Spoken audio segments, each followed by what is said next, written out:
အင်းစိန်ထောင်တွင်မှပရလောကသားများအင်းစိန်ထောင်၏ကနဝင်စိန်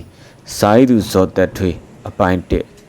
1989ခုနှစ်ဇူလိုင်လမှာနိုင်ငံတော်တည်ငြိမ်အေးချမ်းရေးကိုဖျက်ဆီးပြီးဇူပူလုံဆော်မှုတွေပြုလုပ်တယ်လို့ဆွဆွဲကစစ်ထောက်လှမ်းရေးကကျွန်တော်ကိုကြီးမြင့်နိုင်မှာလာဖမ်းသွားခဲ့ပါတယ်။ကားပေါ်ရောက်ချင်းမျက်လုံးကိုအဝတ်နဲ့အုပ်ပြီးခေါ်သွားတဲ့အတွက်ဘယ်နေရာမှာစစ်ကြောရေးလုပ်တယ်ဆိုတာတော့မသိရပါဘူး။စစ်ကြောရေးမှာ9ရက်လောက်မအိပ်မနေနှိပ်စက်စစ်ဆေးပြီးတဲ့နောက်မှာတော့ကျွန်တော်ကားတစ်စီးပေါ်တင်ပြီးမျက်လုံးပိတ်ခေါ်သွားခဲ့ပါတယ်။တနေရာရောက်လို့ခေါင်းစုပ်ကိုချွတ်လိုက်တော့အကျဉ်းထောင်တစ်ခုရဲ့တကားမကြီးအရှိကိုရောက်နေတာတွေ့လိုက်ရပါတယ်။ထောင်ရဲ့ရှေ့မှာဗဟိုစံပြအင်းစိန်အကျဉ်းထောင်လို့ရေးသားထားပါတယ်။ရုပ်ရှင်တွေစာအုပ်တွေထဲမှာတွေ့ဘူးဖက်ဘူးတဲ့အင်းစိန်ထောင်ကြီးကိုမြင်လိုက်ရတဲ့အချိန်မှာတော့လူတွေညှုတ်ခွေကျသွားပြီးရင်တွေပန်းတွေလည်းတုံသွားပါတယ်။ထောင်မူကရှေ့ကကြီးမားတဲ့တကားကြီးကိုရောက်တဲ့အခါလူတကိုယ်စားတကားလေးတစ်ခုကိုဖွင့်ပေးပါတယ်။တကားဖွင့်ပေးတဲ့ထောင်ဝါရာတွေရဲ့လက်ထဲမှာတော့တန်ကြိုးတွေနဲ့တော့ရွယ်တွေအများကြီးပါပဲ။ထောင်မူတွေကိုဝင်သွားတဲ့အခါမှာတော့ထူထဲတဲ့နေရံတွေကြောင့်အေးစိတ်နေပါတယ်။ထောင်မူထဲမှာအရာရှိတယောက်ကတမန်တလင်းမှာဖနက်ချွတ်ပြီးငုတ်တုတ်ထိုင်ခိုင်းထားပါတယ်။အဲ့ဒီနောက်တကားတာဝန်ကျဝန်ထမ်းကမတ်ပုံတင်ပါတယ်။ကျွန်တော်ကိုမတ်ပုံတင်တဲ့အချိန်မှာကြိုရောက်နေတဲ့9ယောက်တွေတတုတ်ကိုခေါင်းစွပ်တွေစွပ်ပြီးခေါ်သွားပါတယ်။ကျွန်တော်ကိုမတ်ပုံတင်ပြီးတဲ့အခါမှာတော့ထောင်ထဲပို့ဖို့လုပ်ပါတော့တယ်။ဒါပေမဲ့ထောင်အဝင်တွေများလို့ကျွန်တော်အတွက်ခေါင်းစွပ်မရှိတော့ဘူးလို့ဝန်ထမ်းကပြောတဲ့အတန်ကိုကြားလိုက်ရပါတယ်။ဒါဆိုလဲစောင်းအုပ်ခေါ်သွားကွာ။တကားထောင်မှုကအမိန့်ပေးပြီးတဲ့နောက်အင်းစိန်ထောင်ထဲကိုဝင်ဖို့တကားအသေးတစ်ချက်ကိုထပ်ဖွင့်ပေးလိုက်ပါတယ်။အင်းစိန်ထောင်အတွင်းထဲကိုပထမဦးဆုံးခြေချမိတဲ့အချိန်မှာပဲကြောထဲမှာစိတ်ငနေဖြစ်သွားပါတယ်။ထောင်ထဲမှာအကျဉ်းသားအချို့ကအဖြူရောင်အထက်အောက်ဝတ်ထားပြီးတောင်ရရေလောင်းသူလောင်းထမင်းပုံပို့သူပို့နီညိုရောင်အုတ်နီခဲမှုဖြော်ထားတဲ့ဆေးမုံနေရန်ကိုတုတ်သူတုံးနဲ့ကိုစီအလုတ်ရှုံနေတာကိုစောင့်ကြားထဲကနေမြင်နေရပါတယ်။ထောင်မူတကားကနေတဖြောင်းနဲ့ဖောက်ထားတဲ့လမ်းမကြီးရဲ့အစုံးမှာမြင့်မာတဲ့ကင်းမျော်စင်ကြီးတစ်ခုကိုလည်းလမ်းမြင်နေရပါတယ်။လမ်းမပေါ်ကနေရှောက်သွားဖို့ဟန်ပြင်လိုက်စင်မှာပဲဘေးမှာကပ်ပါလာတဲ့ဝန်ထမ်းကလက်မောင်းကိုစောင့်ဆွဲလိုက်ပါတယ်။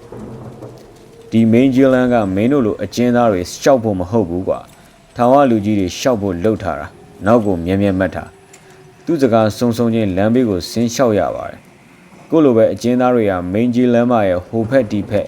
ကျင်းပြောင်းတဲ့လူသွားလမ်းလေးမှာရှောက်နေကြတာကိုလည်းတတိထားမိလိုက်ပါတယ်။မင်းကြီးမျော်စင်နဲ့တဖြည်းဖြည်းနီးလာတော့မျော်စင်ပထမထပ်မှတီထားတဲ့ဖရာသေးသေးလေးတစုကိုလည်းတွေ့လိုက်ရပါတယ်။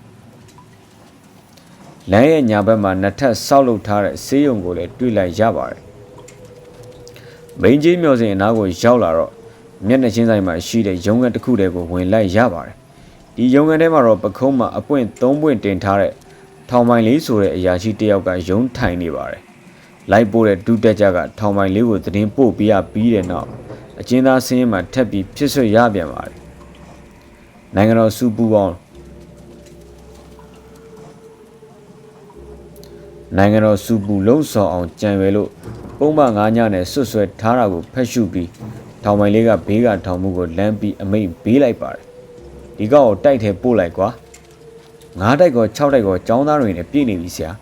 ။ထောင်ပိုင်လေးလည်းခိတ္တစဉ်းစားလိုက်ပြီးကျွန်တော်ကိုစူးစိုက်ကြည့်ကထပ်ပြောလိုက်ပါတယ်။ဒီကောင်တွေက9ညတွေဆိုတော့အဆောင်ပို့လို့တော့မဖြစ်ဘူးကွာ။ထားစရာလည်းမရှိဘူး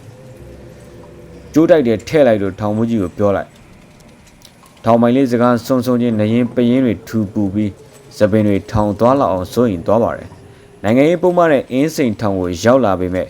ကျိုးတိုက်ကိုသွားရမယ်ဆိုတော့ဘယ်လူသားမဆိုတုံလုံးမှာပါပဲ။ကျိုးတိုက်မှာရှိတဲ့အကျဉ်းသားတွေဆိုတာကအရန်ရက်ဆက်တဲ့ပြစ်မှုမျိုးတွေကိုကျူးလွန်ခဲ့လို့တည်တဲ့အပြစ်ပေးခံထားရတဲ့အကျဉ်းသားတွေဖြစ်ပါတယ်။သူတို့တွေနဲ့အတူတူသွားနေရမှာဆိုတော့သွေးတွေတဒိန်းဒိန်းတိုးလာပြီး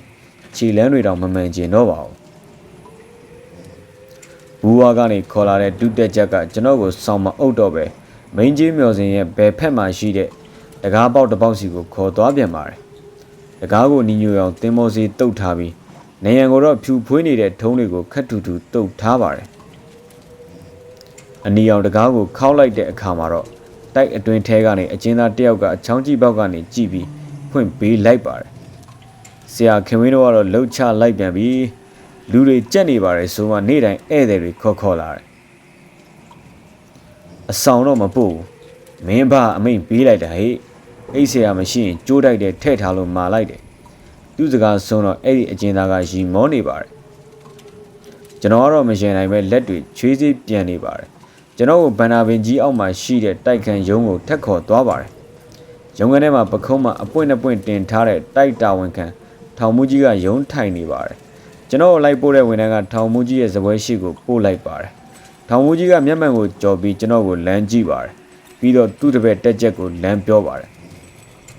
တိုက်မှာထားစရာနေရာမရှိတော့ဘူးကွာအပြင်မှာလူဖမ်းပွဲကမပြီးသေးဘူးလားမသိဘူးစကားဆုံးတော့ထုံးစံအတိုင်းကျွန်တော်ရဲ့မိဘအမိကျွန်တော်အမိအလုတ်အကန်ဆွဆွဲခံရတဲ့ပုံမှ